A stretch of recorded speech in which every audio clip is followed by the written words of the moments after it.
हमारे इस समापन सत्र में मुख्य अतिथि विशेष के रूप में विशेष महानुभाव उपस्थित है। क्या इतना काफ़ी है? राजस्थान सरकार की ओर से माननीय कृषि एवं ग्राम विकास मंत्री भ्राता डॉक्टर किरोड़ीलाल मीणा जी, आपका आना सर आंखों पर है। उनके माथे पे कहाँ कोई सिकन होती है, जिन्हें कुछ कर गुजरने की लगन होती है। जिंदगी इतनी मशक्कत से गुजरी है आपकी कि अब आराम से बैठना भी आपको थकान लगता है। दिन रात भागते हैं, ना सुबह देखते हैं ना शाम देखते हैं।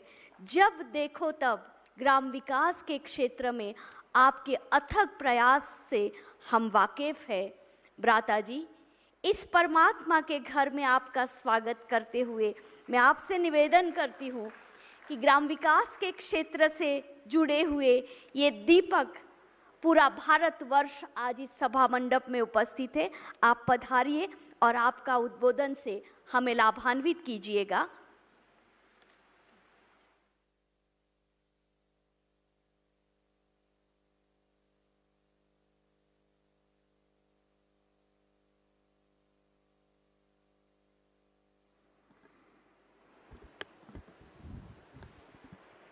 सम्मानित मंच, उपस्थित भाइयों बहनों, मेरा इस पावन धरा पर दूसरी बार आने का मौका मिला है। पहले एक बार आया था, लेकिन अपना छोटा सा संबोधन करके चला गया था। अब पूरा कैंपस तो नहीं देख पाया, पर क्या क्या एक्टिविटीज यहाँ पर चल रही हैं उनको देखने का मौका मिला है, तसल्ली से नहीं। अब मैंने तय किया है कि आगे पर्याप्त समय देकर यहाँ पर रुकूंगा और इस पावन धरा से मेरे को भी कुछ मिल जाए। मिलने का मतलब जिसे मैं कल्याण के लिए दे सकूं, गांव के विकास के लिए और किसान के विकास के लिए। उस दृष्टि से आज मैंने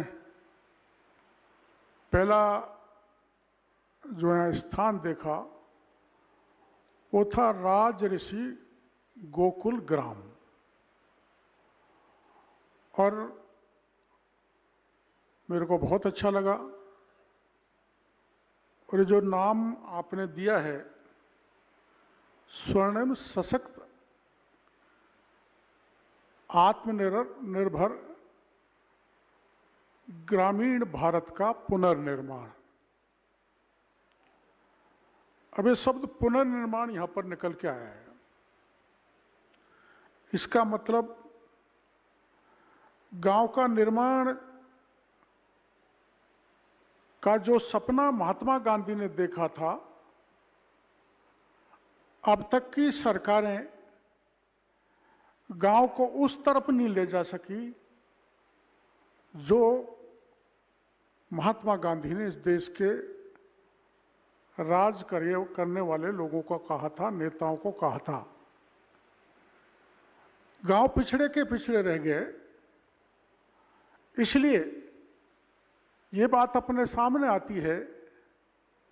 10-20 वर्षों से तो बड़े पैमाने पर यह बात अपने सामने आ रही है कि आए दिन किसान आत्महत्या कर रहे हैं, क्योंकि जो सरकार की पॉलिसी थी, नीतियां थी, वो किसानों तक उचित मार्ग से जा नहीं सकी।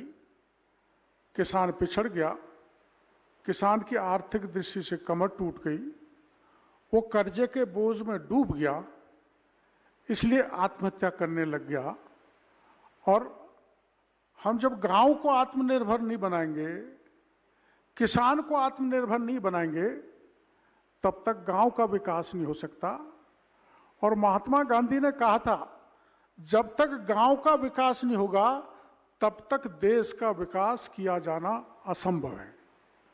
इसलिए बहुत अच्छा आपने संपूर्ण ग्राम विकास का कार्यक्रम यहाँ पर रखा है। मैं इसका जोरदार समर्थन करता हूँ और मेरा विभाग इसको पूरे प्रदेश में बड़ी प्रबल इच्छा शक्ति और संकल्प के साथ लागू करेगा, इस बात का भी भरोसा आप लोगों को देना चाहिए। और मैंने शुरुआत मेरे गांव से ही कर दी है। मेरे को पहला प्रेजेंटेशन शासन सचिवालय में ब्रह्मा कुमारी जी ने दिया तो मेरे को बड़ा पसंद आया। जाहोता के वो सरपंच साहब भी आए थे। उनका गांव विकसित गांव हो गया, आत्मनिर्भर गांव हो गया और वहाँ का किसान खुशहाल है। जैसे अब ये कह रहे थे ना, खुशी बाहर से नहीं आती, खुशी अंदर से आती है। अगर किसान सरसब्ज हो जाएगा तो उसकी खुशी अंदर से प्रस्फुटित होकर खुशी राजस्थान बनाएगी। और जब एक राजस्थान खुशहाल होगा और हर देश का हर राज्य खुशहाल होगा तो हमारा देश खुशहाल होगा, समृद्ध होगा, शक्तिशाली होगा। अब मैं कोई सरकारों को कंपेयर करने के लिए यहां पर खड़ा नहीं हुआ। ऐसा नहीं पिछली सरकारों का देश के निर्माण में या किसानों को आगे बढ़ाने में योगदान नहीं रहा हो, पर भ्रष्टाचार, अनियमितताएं और भेदभाव और दमन सबसे ज्यादा कारण रहा बड़ा, जो हमारा गांव पिछड़ा और हमारा किसान पिछड़ा। और अब जो अंधाधुंध विकास अब जो हो रहा है, जो आवश्यक भी है, लेकिन उस विकास में पर्यावरण का संतुलन हम खो बैठे हैं। और गांव का हित क्या होना चाहिए विकास के साथ साथ, उस गांव के विकास की ओर हमारा ध्यान नहीं रहा है। इसलिए देश के प्रधानमंत्री ने ये नारा दिया था कि हमारे देश के किसान की आय बढ़नी चाहिए, दुगनी तिगनी होनी चाहिए और हमारा गांव आत्मनिर्भर होना चाहिए, जिससे हमारा देश आत्मनिर्भर हो। मैं आरक्षण क्षेत्र के और आपका ध्यान दिलाना चाहूँगा कि रक्षा क्षेत्र में वैसे तो बहुत क्षेत्र हैं कि पिछले 10 साल में हमारा देश आत्मनिर्भर हुआ है, हमारा देश आत्मनिर्भर हुआ है। और यहां तक हुआ है, आपको पता है, जब पुलवामा की घटना हुई थी और उसका जब एयर स्ट्राइक करने का मौका आया था अंदर घुस के पाकिस्तान में, ऐसा जवाब देश की आज़ादी के बाद कभी नहीं दिया जो पुलवामा के बाद दिया गया।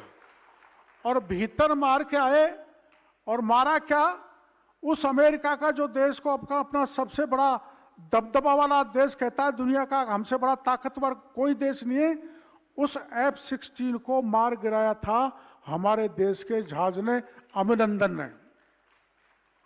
ने F-16 को धराशायी कर दिया था। और आप जानते हो, सारे दुनिया का देश वर्षों से प्रयास कर रहे हैं कि चंद्रमा पे पहुंचा जाए। चंद्रमा के साउथ पोल पे सबसे पहले पहुंचने का काम किया है तो हमारे भारत देश ने किया है, हमारे देश ने किया है। यानी हमारे यहाँ जो कुशाग्र बुद्धि वाले लोग हैं, जो इंटेलिजेंट हैं, जो बौद्धिक क्षमता है, वो कतई कम नहीं है। और ये देश आध्यात्मिक क्षमताओं वाला देश रहा है। अभी जो हमारे पूर्व में मेरे से पहले खड़े हुए थे कर्ण भाई जी, वो आपसे सवाल कर रहे थे, देश किधर बढ़ा है, देश किधर गिरा है। देश किधर गिरा है उसका सबसे बड़ा कारण एक मैं उदाहरण देना चाहूंगा। आप क्यों गिर रहा है? देश का किसान, देश का जवान तो नशे में घुस गया, इधर का तो मेरे को पता नहीं, लेकिन मेरे इलाके में हमारी युवा पीढ़ी को नशा ने बर्बाद कर दिया है। और इसलिए मैं एक उदाहरण देना चाहूंगा आपको। एक बड़ा चिंतक हुआ था कम्युनिज्म का, कार्ल मार्क्स। मैंने आज उसका जवाब यहां देखा है, इस धरती पर आया उन्होंने, बहुत 72 साल का हो गया, करीबन 69 में मैं राष्ट्रीय स्वयंसेवक संघ की शाखा पर जाने लग गया था। तब से मैं संघ की विचारधारा से पुष्ट हूं। वहां भी बहुत तपस्वी लोग देखे हैं, पर यहां कार्ल मार्क्स एक बिल्कुल सूरज की किरणों के बीच में दिन में दोपहर में लालटेन लेकर सड़क पर देख रहा था कुछ। तो सड़क के राहगीर रुक गए, बहुत भीड़ हो गई, और राहगीरों ने पूछा, आप लालटेन लेके क्या देख रहे हो? तो कार्ल मार्क्स ने कहा, मैं आदमी ढूंढ रहा हूं। तो उन्होंने कहा, हम सारे आदमी तो हैं ना, आप तो हो, लेकिन मेरे काम के नहीं हो। तो उन्होंने पूछा, आप कैसा आदमी ढूंढ रहे हो? तो कार्ल मार्क्स ने जवाब दिया कि I am searching a man who is having high moral value, जिसका उच्च नैतिक चरित्र हो, उच्च सिद्धांत वाला हो, आदर्श पुरुष हो, ऐसे व्यक्ति को मैं ढूंढ रहा हूं। एक बार कहा था ने गांधी जी ने, अगर 10 विवेकानंद मेरे को मिल जाए ना, तो मैं दुनिया में आमूल चूल परिवर्तन कर दूं। I am searching a man of high moral value. आज मेरे को यहां पर आकर पता लगा है कि 46,000 बहनें देश में ऐसी हैं जिन्होंने इस देश को आत्मनिर्भर बनाने के लिए, आध्यात्मिक शक्ति को आगे बढ़ाने के लिए अपना सर्वस्व अर्पित कर दिया है। जीवन सारा जीवन तिल जला के, जिस बड़े ऐसे जो दादा ऐसे संगठन को खड़ा कर गए, उसको विश्वव्यापी बनाने का काम किया है। और हमारी जो धर्म है, हमारी जो संस्कृति है, जो हमारी सभ्यता है, उसको दुनिया में फैलाने का काम कर रहा है। ऐसा हाई मोरल वैल्यू वाला इंसान, उदात्त चरित्र वाले व्यक्तियों का आज मेरे को यहाँ दर्शन करने का मौका मिला। इसलिए तो मेरा आशा सबसे ज्यादा खुशी का दिन है कि एक कैरेक्टर बिल्डिंग का काम यहाँ पर चल रहा है। देश इसी से आगे बढ़ेगा, देश का निर्माण इसी से होगा, आत्मनिर्भर ग्राम भी इसी से बनेगा। मेरे गांव के 7 बच्चे यहां पर आए, 7 बच्चे अगर संस्कार लेकर यहां पर अच्छी तरह से चले गए तो मेरा गांव संस्कारवान बन जाएगा, सुखमय बन जाएगा, शांति मिल जाएगी, समरसता फैल जाएगी, भाईचारा मिल जाएगा। और जैसे जब ऐसे हजारों हजार गांव खड़े हो जाएंगे तो जो आपने ये विषय आज रखा है, मेरा पूरा गांव आत्मनिर्भर हो जाएगा। और एक दिन ऐसा आएगा कि मेरा भारत जो कभी विश्व गुरु था, उस विश्व गुरु को स्थान पाने में सफल रहेगा। ऐसी शक्ति, ऐसे महान लोग यहाँ पर विराजमान हैं। मैं उनको नमन करता हूँ, विशेषकर बहनों को, दीदियों को। और ये जो वट वृक्ष आज खड़ा हुआ है, क्योंकि इसका ओरिजिनेशन हमारे राजस्थान की भूमि से हुआ, ये और बड़ी खुशी की बात है। और जैसा मेरे को पता लगा कि 140 देशों में ये प्रकल्प चल रहा है। इसका मतलब संगठन बहुत विशाल हो चुका है, बहुत मजबूत हो चुका है। और हमें वसुधैव कुटुंबकम की संस्कार को मानने वाले हैं। हमारा देश तो वैभवशाली बने, संस्कृतिवान बने, हमारा देश जगतगुरु बने, हमारा देश जो कभी एक शक्तिशाली था, जब कहा जाता था कि यहाँ दूध दही की तो नदियां बहती थी, इसका मतलब खेती कितने आगे थी, पशुपालन कितना सशक्त था, और हमारा स्वर्णिम भारत, जिसको सोने की चिड़िया कहते थे, आक्रांता और आक्रमणकारी इस देश को लूट गए और गरीबी के कगार पर खड़े कर गए। लेकिन हम प्रबल इच्छा शक्ति के साथ, मेरा ग्रामीण भारत का जवान और किसान खड़ा होगा तो देश की जीडीपी, अब आप जानते हो मोदी जी के 10 साल में जहां भारत 11वीं आर्थिक शक्ति था, आज हमारा भारत 5वीं आर्थिक शक्ति बन गया है। और यह विश्वास है कि इसी ईमानदारी के साथ, एक समय था जो आपने भी सुना था, मैंने भी सुना था, राजीव गांधी जी ने बोला था, उन्होंने गलत नहीं बोला, उन्होंने सही बोला कि मैं दिल्ली से 85 रुपए भेजता हूं, 1 रुपया भेजता हूं, 85 रुपए रास्ते में रह जाता है और 15 रुपए अंतिम व्यक्ति तक पहुंचता है। वह अब नहीं हो रहा, होना भी नहीं चाहिए। और होना क्यों नहीं चाहिए? अगर ऐसे लोग खड़े हो गए, ऐसे सिद्धांत और चरित्र वाले व्यक्तियों का, मानव का निर्माण हो गया, तो एक एक पाई गांव के विकास और गांव के गरीब तक पहुंचेगी।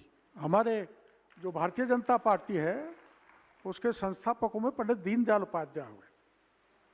उन्होंने विचार दिया था कि देश में, समाज में, जो समाज के अंतिम पायदान पर खड़ा है, उसको बराबरी में लाके खड़ा करना हमारा काम है। इसलिए वो कौन कर सकता है? आजकल तो आपने माहौल देख रखा है राजनीति का कैसा है। राजनीति में लेकर लोग केवल इसलिए आ रहे हैं कि राजनीति आजकल धंधा बन गई है। लूट खसूट, लूट कर कैसे भी अपने घर को मरो, अपनी सोचो, पराये मरो। जिस जनता ने वोट देकर हमको जिताकर भेजा है, उसका सेवा का भाव हम लोगों में कम हो गया है।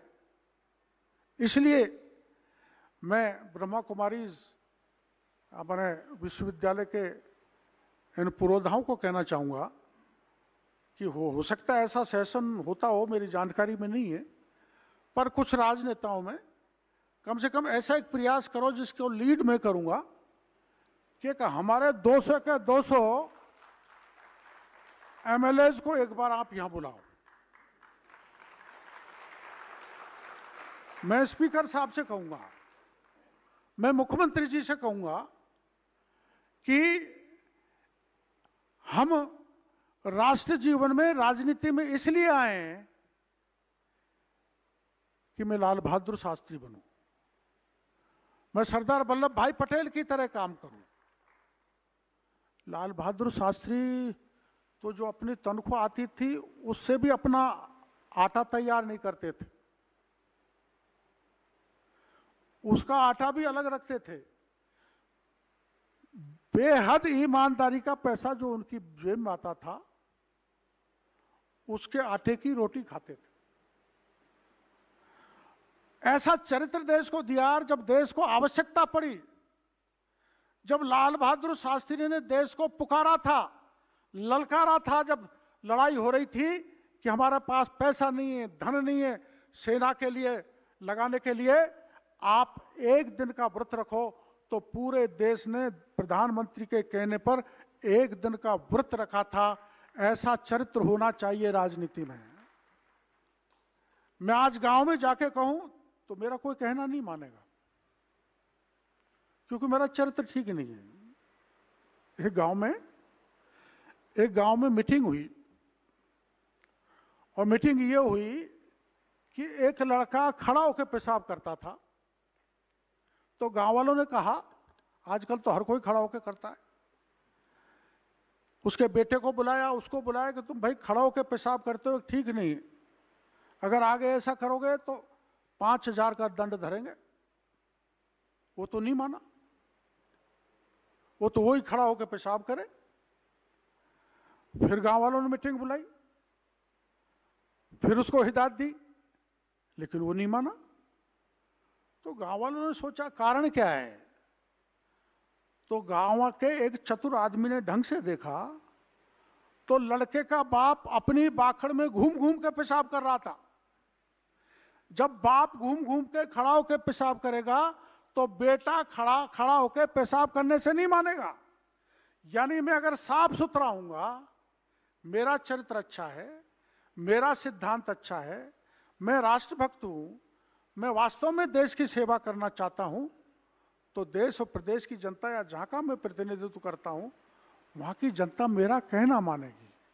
लेकिन अगर मैं पथभ्रष्ट हूं, अगर मैं भ्रष्टाचारी हूं, अगर मैं अनैतिक आचरण करने वाला हूं, तो मेरी बात कोई नहीं मानेगा। इसलिए मैं ये बात आपको कह रहा हूं, मैं कोई ज्यादा, मेरे को हल्का फुल्का संस्कार राष्ट्रीय स्वयंसेवक संघ की शाखा से मिला है, कोशिश करता हूं कि जीवन में उसी ढंग से उसका पालन करूं, अच्छी सेवा करूं जनता की, और जितना हो सके सफाई से करूं, ईमानदारी से करूं, अपना आचरण अच्छा रखूं। लेकिन मैं अब इतना पछताता हूं, मैंने तो MBBS का था, डॉक्टरी, जो धरती का भगवान कहा जाता है, वो भी आजकल तो बिगड़ गया। स्वास्थ्य सेवाएं कमर्शलाइज्ड हो गई, शिक्षा कमर्शलाइज्ड हो गई, हर जगह लूट मची हुई है। इसलिए मैं निवेदन करना चाहूंगा ब्रह्मा कुमारी के मुखियाओं का कि 1-2 दिन का सेशन ऐसा बुलाया जाए कि हमको नैतिक आचरण और हमकी वास्तव में हमारी जिम्मेदारी क्या है, जनता के प्रति, देश के प्रति, गरीब के प्रति, गांव के विकास के प्रति, और हमको प्रदेश और देश को कैसे आगे ले जाना है, इस ढंग का सेशन एक हमारा होना चाहिए। वरना मैं तो ये तो मान के चलता हूं, मैं तो ये मान के चलता हूं कि राजनीति अब सेवा का माध्यम नहीं रहा, ये उद्योग बन गया। मेरे पास बहुत आते हैं, हमारे कृषि विभाग में इतनी योजनाएं हैं, ढेर सारी, जिसमें सब्सिडी भी है, बीज निगम भी मेरे पास है, लेकिन हर मामले में घोटाला ही घोटाला है। मैं जिस फाइल को निकालता हूं वहीं घोटाला। 3 अफसर तो ऐसे थे, वो 20 साल से उन्होंने जगह नहीं छोड़ी बीज निगम में, 3 राज बदल गए, लेकिन मैंने उनको हटा दिया तो भूचाल आ गया। मैं ये बात इसलिए कह रहा हूं कि अगर मैं मजबूत हूं, ईमानदारी से किसानों की सेवा करना चाहता हूं और गांव का विकास करना चाहता हूं, तो पैसे की कोई कमी नहीं है, कोई कमी नहीं है। पर जो भ्रष्टाचार के नाम पे लीकेज हो रहा है, अगर इसको जनप्रतिनिधि और सरकार रोकने में सफल रही, तो मेरा गांव का विकास और मेरा गांव का किसान आगे बढ़ेगा। इसमें किसी प्रकार का कोई शक शुबा नहीं है। हम देश को भी आगे लेगा सकते, प्रदेश कर किसानों को और देश को भी बड़ी प्रबलित शक्ति के साथ वापस ले जा सकते हैं। और मैं भी चाहूँगा कि एक जैसे गुरु कंठी देता है सरला जी, वैसी कंठी मेरे को भी यहाँ से दे दी जाए, ताकि मैं भी सदा संस्कारवान बना रहूं।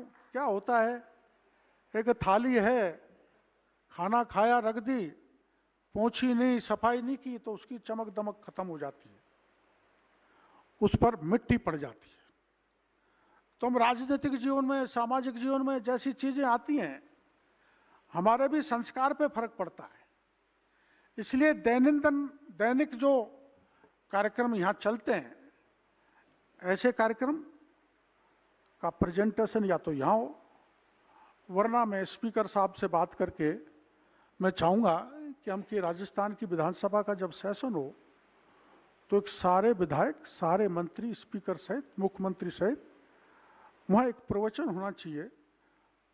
तो हमको भी संस्कार मिलेगा, हमको भी एक मार्गदर्शन मिलेगा, ताकि हम जो योगदान गांव के विकास के लिए देने जा रहे हैं, या किसान के लिए देने जा रहे हैं, या सर्वस्व हम अपने देश को अर्पण करना चाहते हैं, तो हम ईमानदारी से करें, ऑनेस्टी से करें, सिंसियरली करें, उसमें किसी प्रकार की लापरवाही नहीं हो, और ये भाव कैसे खत्म हो कि मैं राजनीति में यश प्राप्ति के लिए जा रहा हूं। मैं तो संघ की शाखाओं पे एक गीत गाया करते थे, हाँ कुछ सुन सकते होंगे, नहीं चाहिए पद यश गर्मा, सभी चढ़े मां के चरणों में।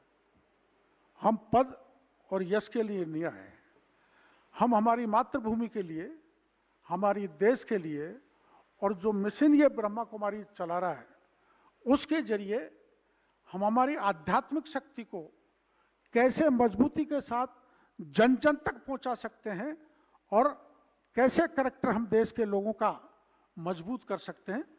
एक बहुत अच्छा काम आपका ये संस्थान कर रहा है, ये मजबूत हो, आगे बढ़े। 46,000 स्थानों पर देश में आपके 46,000 बहनें काम कर रही हैं। मैं क्या आपको साथ दे सकता हूं मेरे इलाके में, मैं पूरी समर्पण भाव से आपको इस बात का भरोसा देना चाहता हूं, क्योंकि मेरे को यहाँ आने के बाद प्रेरणा मिली है, मेरे को सुकून मिला है।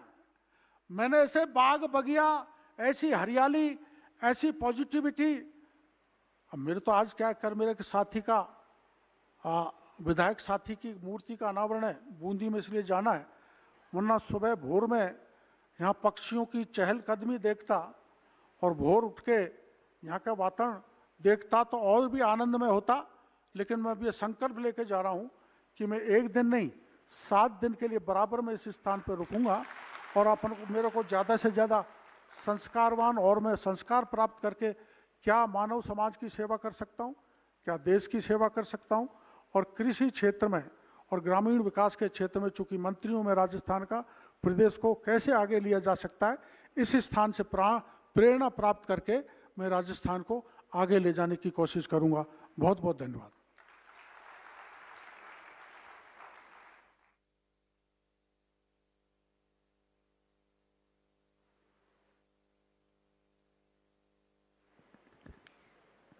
बहुत बहुत दिल से धन्यवाद माननीय मंत्री साहब।